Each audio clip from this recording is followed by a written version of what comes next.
Hello दोस्तों, आज हम लोग नए टॉपिक के साथ शुरू करने जा रहे हैं।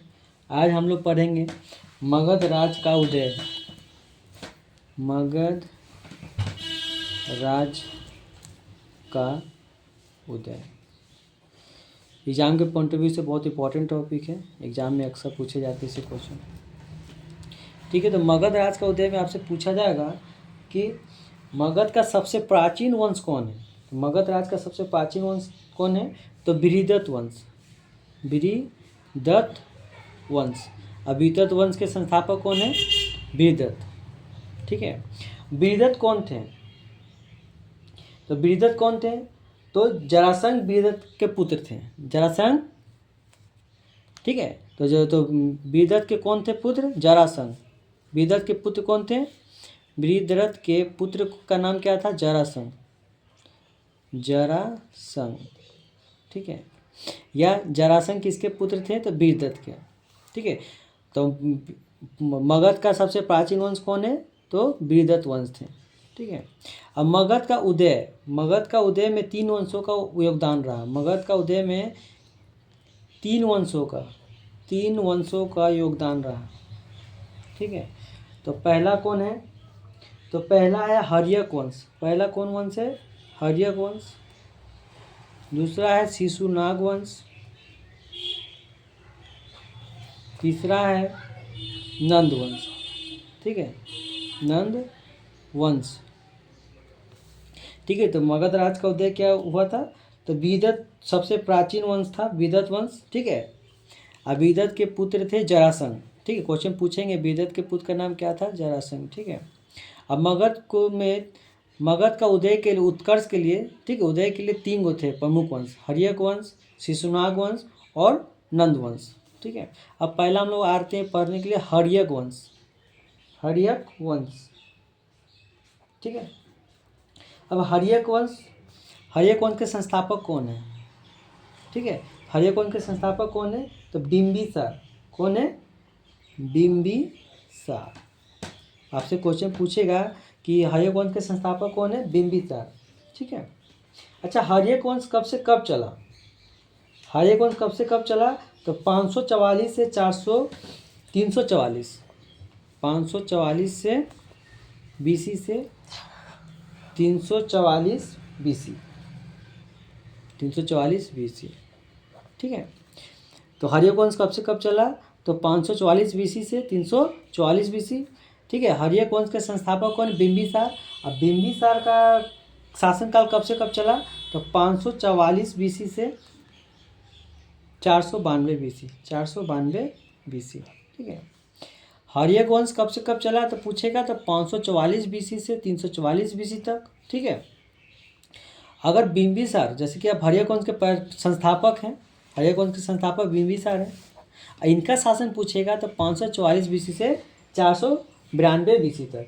ठीक है, अब देखिए हर्यक वंश को, जैसे कि बिंबिसार को क्या बोलते थे? श्रोणिक। क्या बोलते थे? श्रोणिक बोलते थे। श्रोणिक। बिंबिसार को क्या बोलते थे? श्रोणिक। श्रोणिक किसे कहते हैं? लंबी सेना रखने वालों को श्रोणिक बोलते थे, क्योंकि यह लंबी सेना रखता था। ठीक है, इसलिए इसका नाम क्या पड़ गया? श्रोणिक पड़ गया बिंबिसार का। ठीक है, अब देखिए बिंबिसार ने शादी किया। बिंबिसार ने किससे शादी किया? आपसे एग्जाम में पूछेगा कि बिंबिसार की पहली पत्नी कौन थी। ठीक है, तो कौशल देवी। कौन था? कौशल देवी। कौशल देवी। ठीक है, पहली शादी की, उसकी पत्नी का नाम क्या था? बिंबिसार की पहली पत्नी का नाम क्या था? कौशल देवी। कौशल देवी किसका भाई था? तो कौशल देवी के भाई का नाम था परसेनजीत। परसेनजीत। ठीक, कौशल देवी को, जैसे कि बिंबिसार को दहेज में क्या दिया गया? तो काशी। क्या दिया गया था? तो काशी दिया गया था। ठीक है, अब देखिए बिंबिसार ने दूसरी शादी की, उसका नाम क्या था? तो चेलना। पूछा एग्जाम में, बिंबिसार ने दूसरी शादी की, उसका नाम क्या था? चेलना। चेलना कौन थी? तो चेलना थी चेतक की पुत्री थी, जो वैशाली का शासक था। चेतक की पुत्री थी। ठीक है, जो वैशाली का शासक था। वैशाली का शासक था। ठीक है, और तीसरी शादी की, जिसका नाम है क्षेमा। जिसका नाम था क्षेमा, तीसरी पत्नी थी क्षेमा। पहली पत्नी थी कौशल देवी, दूसरी पत्नी थी आपको चेलना और तीसरी पत्नी थी क्षेमा। ठीक है। अब देखिए आपसे पूछेगा कि बिंबिसार, ठीक है, किस धर्म के अनुयायी थे, ठीक है, किसके समकालीन थे। तो बिंबिसार किसके थे, बौद्ध के, ठीक है, बौद्ध धर्म के समकालीन थे। ठीक है, ठीक है, बौद्ध धर्म के समकालीन थे, मतलब कि गौतम बुद्ध के समकालीन थे। ठीक है। अब देखिए तो इनके समकालीन में एक राजवेद होता था। बिंबिसार के समकालीन एक राजवेद होता था, राजवेद, जिसका नाम क्या था, आपसे एग्जाम में पूछेगा राजवेद का नाम क्या था, नाम था जीवक। बिंबिसार के राज दरबार में एक राजवेद होता था जिसका नाम क्या था, जीवक। ठीक है। जीवक की शिक्षा कहाँ से प्राप्त किया, तो जीवक को शिक्षा कहाँ से प्राप्त किया, तो तक्षशिला से। कहाँ से प्राप्त किया, तो तक्षशिला से। ठीक है। अब देखिए तक्षशिला से प्राप्त किया। अब आपसे क्वेश्चन पूछेगा, ठीक है, तो तक्षशिला से। अब देखिए बिंबिसार के शासनकाल में, ठीक है, बिंबिसार के शासनकाल में, ठीक है, एक राजा थे चंद्रप्रयोत। क्या थे, चंद्रप्रयोत। ठीक है। चंद्रप्रयोत कहाँ का शासन था, आपसे क्वेश्चन पूछेगा कि चंद्रप्रयोत राजा कहाँ का था, तो अवंती का राजा था, अवंती का राजा था। इनको क्या हो गया था, इनको एक बीमारी हो गया था, इसको क्या हो गया, पीलिया हो गया था। इनको क्या बीमारी हो गया था, चंद्रप्रयोत को पीलिया हो गया था। ठीक है। तो बिंबिसार ने चंद्रप्रयोत की बीमारी को ठीक करने के लिए, पीलिया जो हो गया था, उसने एक राजवेद भेजा, अपना राजवेद, जिसको भेजा, तो जीवक को भेजा। ठीक है। और जीवक ने उनका पीलिया क्या कर दिया, ठीक कर दिया। ठीक है। अब देखिए नेक्स्ट आते हैं हम लोग,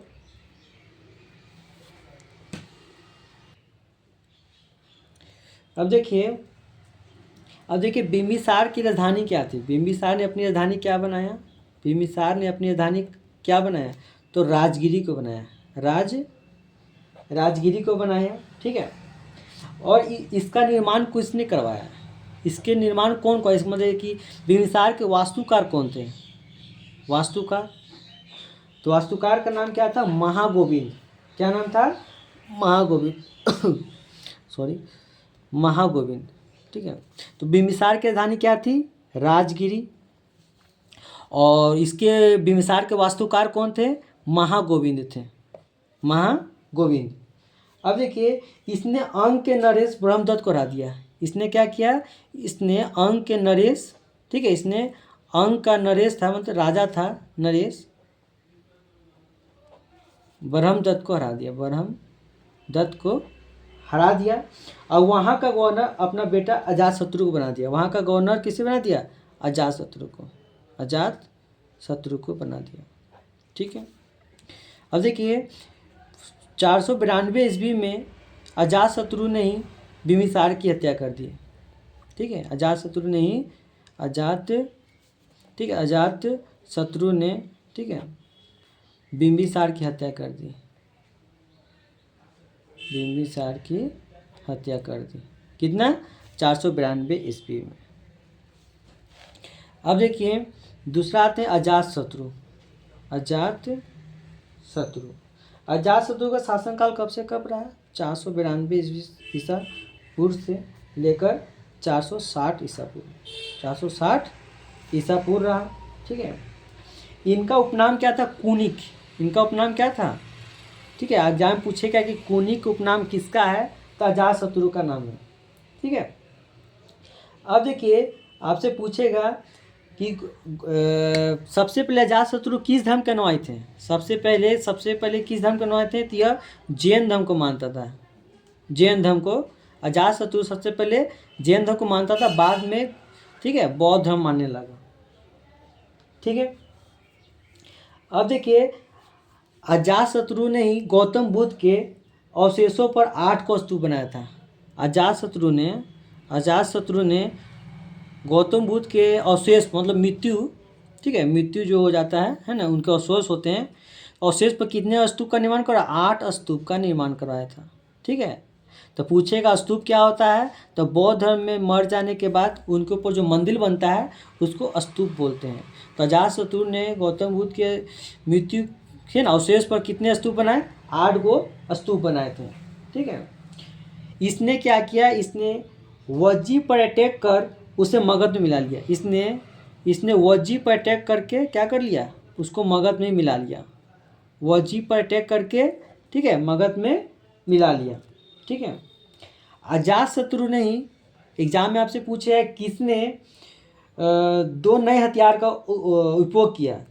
तो नए हथियार का नाम क्या था,